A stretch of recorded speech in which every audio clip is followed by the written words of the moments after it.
വന്ന ഒരു ഗെയ്സ് അല്ല ഇപ്പോൾ പോണത്. കാരണം എൻ്റെ കോൺഫിഡൻസ് ലെവൽ എന്ന് പറയുന്നത് ഹൈ ആണ്, അത്രയുണ്ട്. ഇന്ന് എനിക്കൊരു വെബ്സൈറ്റ് ഉണ്ട്. അതുകൊണ്ട് തന്നെ ഡിജിറ്റൽ മാർക്കറ്റിംഗ് ഫീൽഡിൽ ഒരു ജോബ് ക്രാക്ക് ചെയ്യാൻ പറ്റും എന്നുള്ള എനിക്ക് നല്ലൊരു കോൺഫിഡൻസ് ഉണ്ട്.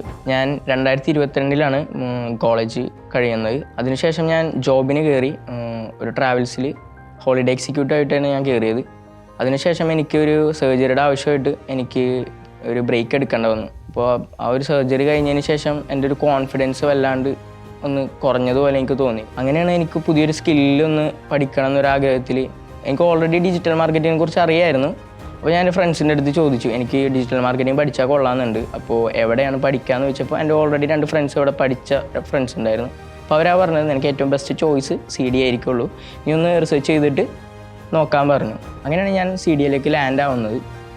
അതിനുശേഷം എൻ്റെ ലൈഫിൽ ഉണ്ടായ മാറ്റം എന്ന് പറയുന്നത് അത് എനിക്ക് എങ്ങനെ പറഞ്ഞറിയിക്കണം എന്നറിയില്ല. കാരണം അത്രയും വലിയൊരു മാറ്റം തന്നെ എൻ്റെ ലൈഫിൽ ഉണ്ടായിട്ടുണ്ട്. കാരണം ഇന്ന് ഞാനിവിടെ നിന്ന് ഇറങ്ങുന്ന സമയത്ത് വന്ന ഒരു ഗെയ്സ് അല്ല ഇപ്പോൾ പോണത്. കാരണം എൻ്റെ കോൺഫിഡൻസ് ലെവൽ എന്ന് പറയുന്നത് ഹൈ ആണ്, അത്രയുണ്ട്. ഇന്ന് എനിക്കൊരു വെബ്സൈറ്റ് ഉണ്ട്. അതുകൊണ്ട് തന്നെ ഡിജിറ്റൽ മാർക്കറ്റിംഗ് ഫീൽഡിൽ ഒരു ജോബ് ക്രാക്ക് ചെയ്യാൻ പറ്റും എന്നുള്ള എനിക്ക് നല്ലൊരു കോൺഫിഡൻസ് ഉണ്ട്.